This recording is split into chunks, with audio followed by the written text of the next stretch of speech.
Welcome to Software Testing Unleashed, the podcast for testers, developers, and all software people who want to create best quality software. My name is Richie.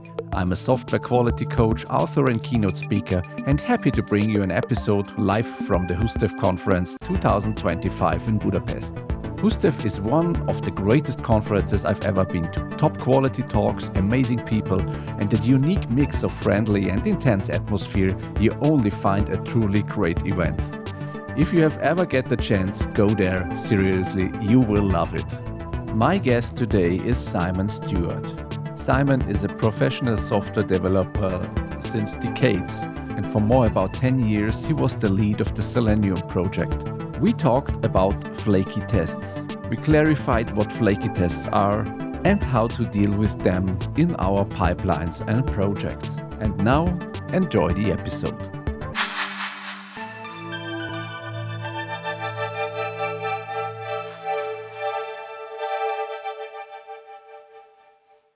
Hi Simon, great to have you here in the show. Hi there. Thank you very much for inviting me. It's a pleasure to be here. Yeah, it was. It's a pleasure for me because I saw you yesterday at the meetup, and then first I heard your CV and it was, you have to get him into the podcast. That's very kind of you. And then you brought such a great content. And I said, okay, that must be in the podcast here for the community. And we are here at the Hustev 15th anniversary. What a pleasure it is to be here. Yeah, it's a great event. I like it so much here. Yes, So it's a fantastic event. Yeah. And your topic yesterday was the flaky tests. CI and the Great Flaky Test Adventure. Yes. Yeah. I think we often don't care about flaky tests because we want to get rid of, and we have anger about it, but that's all. So, but what's behind that? What is a flaky test for you? That's a good question. Yeah. There are some qualities that we expect from the tests that we write. And when they have these qualities, we call them a good test. One of those is it's self-checking. You shouldn't need a human being to come in and verify that this thing is working. One of them is it's fast. We want our feedback to come back to us as quickly as possible. One of them is it's isolated. In order to be fast, we want to be able to run our tests concurrently. So if you do things like changing database state, you need to be able to ensure that if another test is running at the same time, you're still okay. And then the final quality we want is a test needs to be repeatable. That is, if you run it again and again and again and again, you always get the same result. It might be a pass, it might be a fail, but it's always the same. A flaky test is one where that final property of repeatability isn't true. It'll pass, it'll fail, it'll pass, it'll pass, it'll fail. And that's a problem. And the reason why it's a problem is that our CI systems, we set them up for a reason. And that reason is to verify whether a change is safe. We don't know whether it's perfectly safe, but we know that if the build goes green, all the automated checks and tests that we have in place say that change is as safe as can be.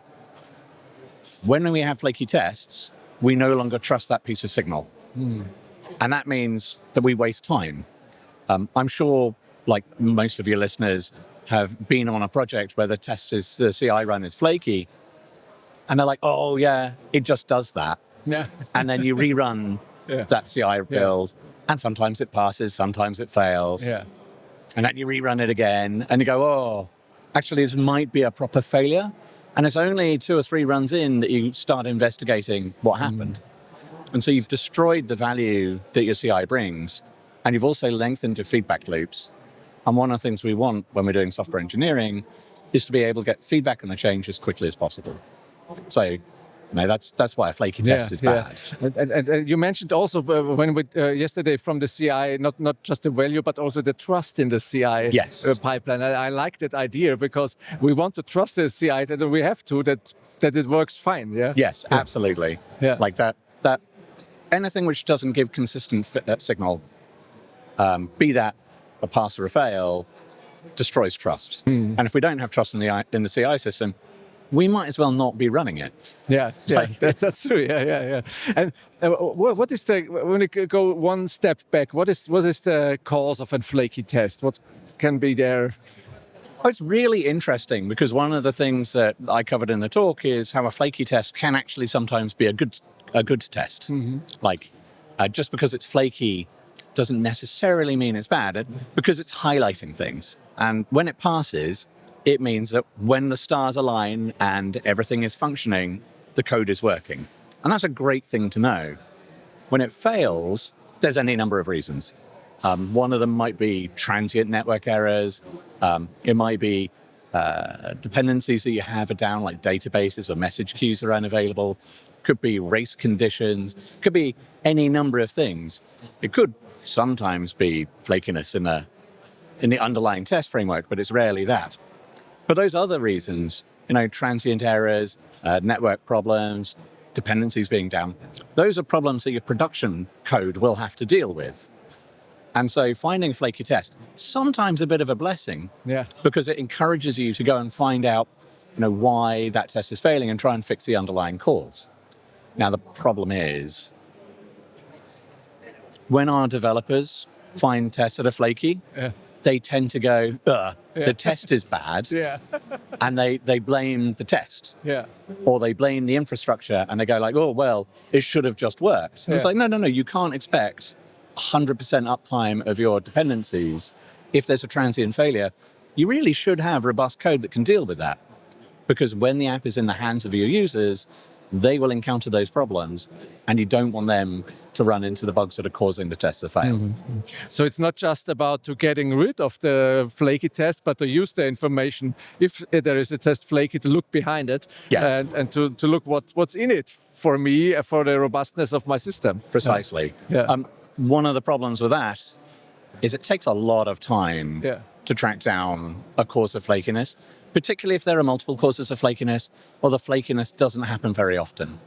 Like, as a software engineer, when you have a repeatable failure, that's far easier to debug than one that happens every 20 test runs, for example. And so that's another reason why engineers are never particularly keen on looking into sources of flakiness, because it's a really difficult problem. And nobody wants to take care of it because it's flaky and it's not often repeatable when it's flaky So, but what are strategies to get this information relieved from the rest and to say this was covered in the talk, and thank you for mentioning it. So the very first thing that you need to do is you need to take that test out of CI. Your CI must give you strong signal, and that means the test must be removed. And there are a couple of strategies you could use to do that. The simplest might be to add a test annotation. Most test frameworks have an ignore annotation you can add. If you do that, linking to a bug in whatever bug tracking system you use is an excellent idea because it allows traceability. The other approach you can use is you can have a block list that you maintain somewhere, either in the repo or elsewhere. And that information allows you to sort of identify the tests that should be skipped for any particular run. That's what we do in the Selenium project, by the way. We have a skipped tests file, and we feed that into our CI system.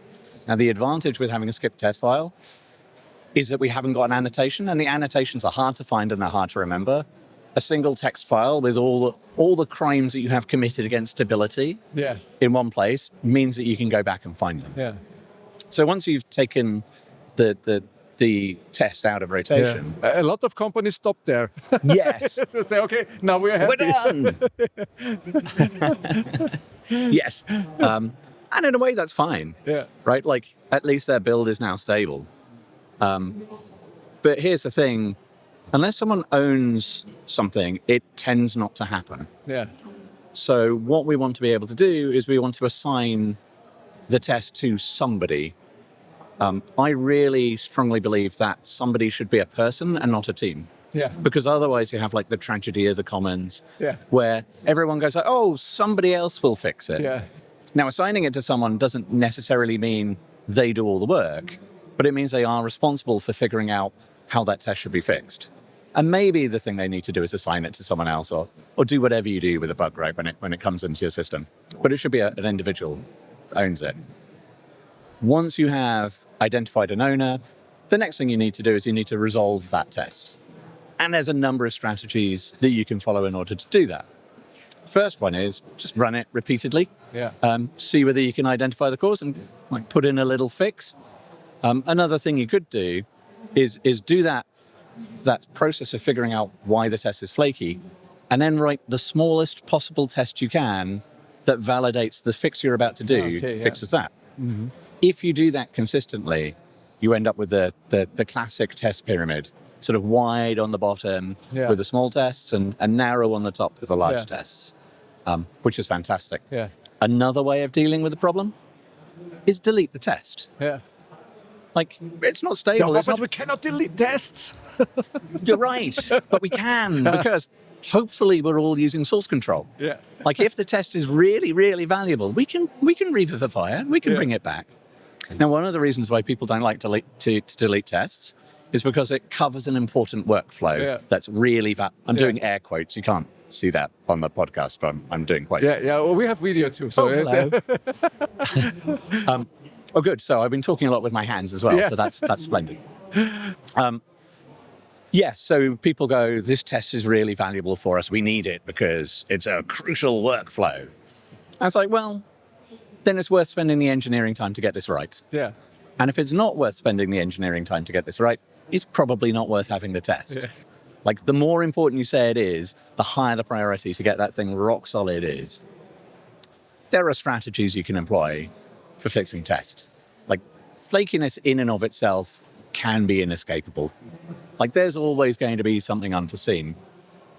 And one of the strategies you can do, you can rerun tests in the same build. Yeah. That's okay. It's not really okay, but it's an acceptable thing to do. And the reason why that works is if a test has a 5% chance of being flaky, first time you run it, you hit that 5%. The second time you run it, you've got 5% to 5% chance of doing that. And so you have this sort of exponentially decreasing probability of it failing because of flakiness. The downside is that by running that test again, you're making a build longer. Maybe if it was a unit test, like a small test that took milliseconds to run, that would be fine. But by nature, the tests that tend to be most flaky are the largest ones because they have the most moving pieces. And that's problematic because if you take a test that takes 4 minutes to run and you run it 5 times, you've blown out the budget that you have for getting results back. In my experience, on average, roughly 3 times is a good number to do test retries, but take a look at what you're doing. Take a look at your time budget for your CI builds as well. Like, you might have an SLO where you go, like, we should have CI results within 10 minutes. And if you have an average test that takes 3 minutes and you want to rerun it, you could theoretically run it 3 times, but not 4, without blowing out your SLO. So there's a balancing act to be done there. Does that make sense? Yeah, that makes sense. Yeah. In your experience, I assume that you have often refactored such flaky tests. What was in your opinion or in your experience the most common cause of a flaky test? Do you have any statistics from your experience? So the big 2 are concurrent access to shared data and mutable state. Yeah. Those are the big 2. Okay. I do a lot of work in Java. You can have static values that are shared across the entire JVM. You can have tests that run. They modify some value stored in a static. A later test modifies that value or reads it. And that's fine because when you run the tests in that order, it's okay. Yeah. But when you run them out of order or it's perturbed in some other way, suddenly the test starts failing. Yeah. And they're like, what? Yeah. Like, that's weird.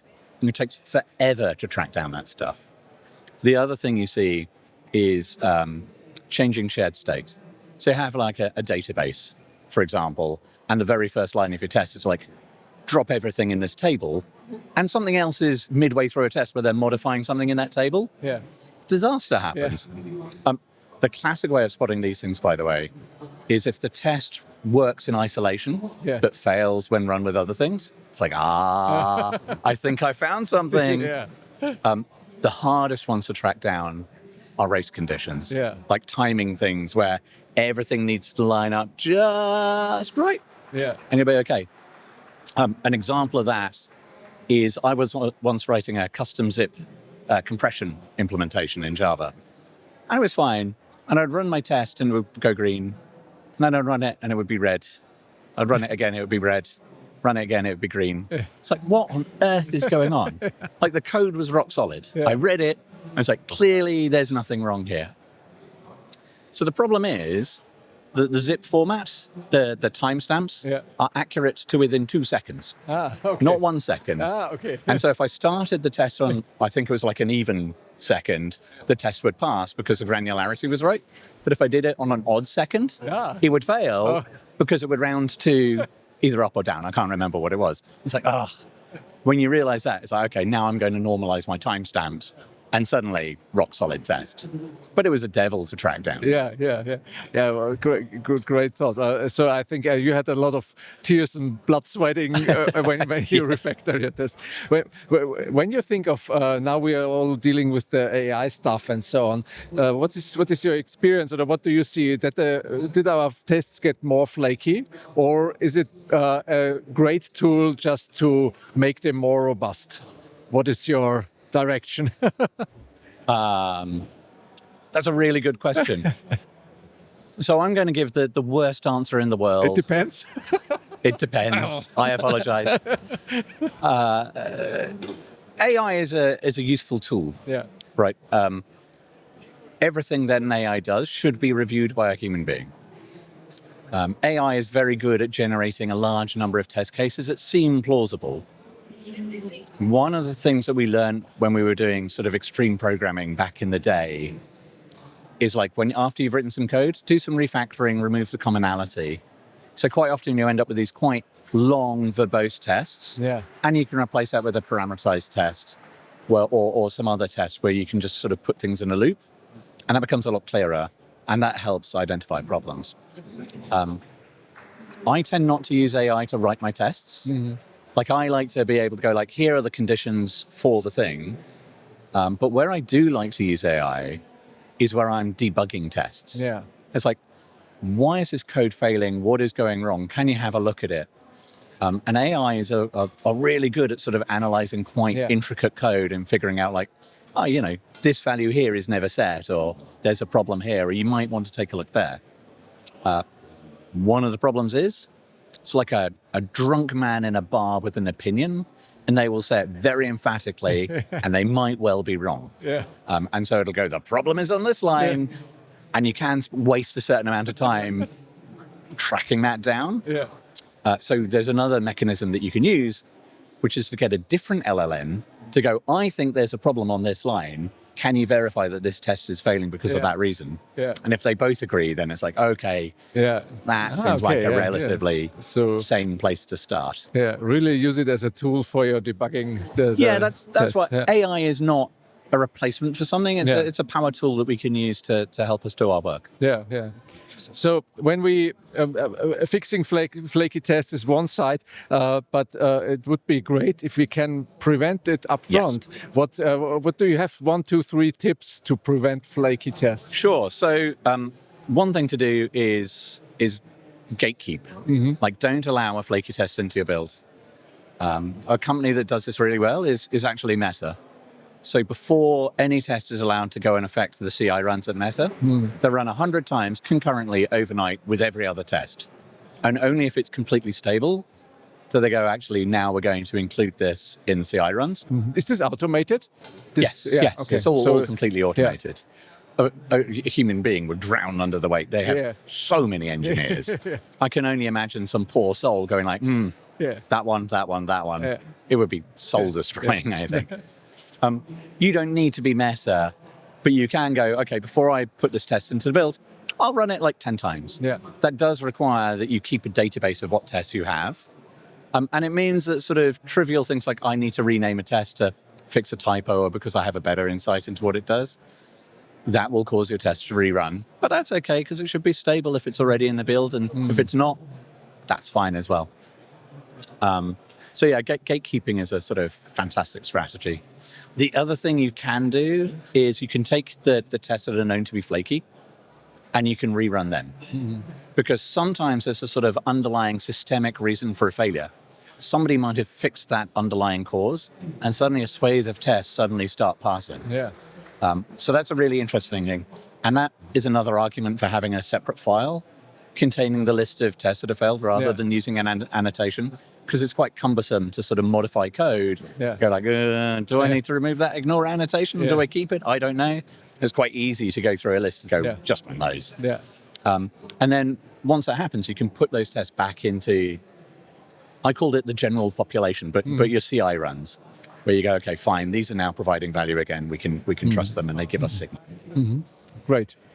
So valuable information about Flaky tests. I like it so much because I have a lot of clients that are dealing with Flaky tests, and they often stop when removing them from the test suite and then do nothing with that. But there are solutions and thoughts we can invest into debugging it. And one of the things, by the way, that I've seen is people put a TTL, a time to live, on a Flaky test. And if it's not been fixed before that time to live, they delete it. Because it's dead code. It isn't being used, it isn't providing value, it's just dead weight. So deleting it is a fine thing to do. The other thing to do as well is, Linda at the same meetup gave a really interesting talk. And she was talking about having sort of a layered strategy for your testing. And it turned out that because the earlier layers were covering so much of the risk that they were trying to deal with, they didn't need certain tests, and they could remove them. You quite often find flakiness in your large tests. If you have covered all the things that large test would have done with a variety of other tests, it's okay to delete that test as well. Like, we become very attached to our code because we spend a lot of time writing it and a lot of time debugging it and a lot of time making it pristine and lovely. Unless we generated it with AI, in which case we become attached to it because look how much code we've written. But it's okay to delete things. Like, the aim of the game with software engineering is to get a change out in the hands of our users as quickly and as safely as possible. And that means the less code we do, the better. Thank you very much, Simon, for this insights. It's been a pleasure. I appreciate it. It was really a pleasure for me too. Thank you. So, thank you very much. Enjoy the rest of the conference. It's going to be so much fun. We have today the birthday party in the evening. Fantastic. So I am looking forward to that. I will maybe drink one beer there too. We will see. I'll have a glass of water or something. Okay. Thank you that you were here and enjoy. Thank you. All right. Bye. Take care.